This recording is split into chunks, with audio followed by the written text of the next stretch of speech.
As you can see, makikita nyo naman siguro to mga doy. Pag napapanood nyo to, 2 minutes pa lang, na 0-3 na talaga kami dito. Pagka ganyan kasing senaryo mga doy, kailangan agapan nyo talaga kaagad yan kasi baka magpatuloy-tuloy yung kalamangan nila. Bilang isang mga courier, kailangan agapan na natin yung mga error ng mga kampi natin mga doy. Ganon kasi yun. Wala kaming pakialam! Bakit ba?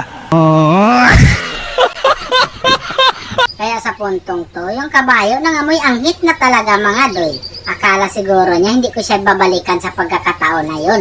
Ang hindi niya alam mga doy, kinuha ko lang talaga yung skateboard na yun para mapapalapit kaagad ako sa kanya. Kaya ang resulta, yung kabayo humiga. Pakibangon na lang mga doy. Siyempre, diretso na kaagad ako sa objectives. Kaya lang yung ano dito mga doy, yung baler namin, nagsabi na ako ng request back up, pero anong ginagawa mo dyan in tawon, baler? Kung nandito ka lang sana, baler, impas mo na yung X-board na yan. Tanong ko lang, kulang ka ba sa vitamins, baler? Masama ang tabas ng dila mo ah. Bakit ba? Kaya sa puntong to, hindi ko na talaga pinagpatuloy yung pagong mga doy. Naghiro na lang talaga ako dito kasi ganun din, maliit na lang yung taon yung kahimtang ko. Buti dito, sure ball to mga doy. Oh shit, what happening? Nagkamali yung wrong moves ko? Madaldal ka eh. Nakakahiya kasi. Kaya ng pagkaliwanag ng screen ko mga doy, agad-agad na rin talaga akong pumunta dito sa pagong na to kasi hindi pa rin naman nakuha yung pagong na to. Kaya tamang agawan na naman kami dito mga doy. Patkitaan kami ng gilas dito kung paano at sinong mabilis mag-retry sa amin dito mga doy. Oh shit! Pinigilan ako ng retry ko mga doy. Pero sige lang, okay lang yan mga doy. Bonus ko na lang yun sa kanila. Galing din ang Atlas sa puntong to mga doy. Pitas ko na rin naman sana yung big sana na yun kung hindi siya nag-ultimate sa akin. Tapos dito nagsisid pa talaga siya.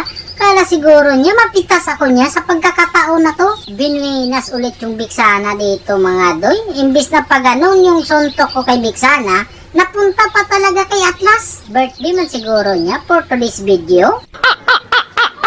Sinalubong ko na kaagad yung Iksha dito mga doy. Dalawang straight jab lang to, tsaka uppercut, impas sa akin yan. Sus Mariusip, napakabilis man niyang mag-flicker. Muntikan pa yung taon akong magkamali sa wrong moves ko mga doy. Pero siyempre, tutulong pa rin ako dyan sa mga kampi ko mga doy. Manood na lang kayo kung anong gagawin ko dito.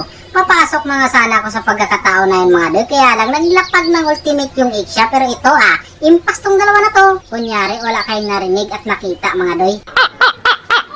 Dito, agawan sa malaking mananap. Sige, retry, pigilan mo ako dito para magkagulo tayo. Yan, tama yan. Huwag mo kasi akong pigilan pag gusto kong bumitaw ng retry para hindi tayo magkakagulo. Pinahiya mo kasi ako kanina. Dito, pinasok ko na yung big sana pero nagpapasalamat talaga ako sa flame shot niya mga day. Kasi nung nagkataon, impas ako dun kay Iksha. Kaya kailangan natin pasalamatan si Big Sana mga doy. Kaya dito sa puntong to, pinasok ko siya ulit mga doy. Buti na lang talaga. Ang galing kong gumamit ng shield.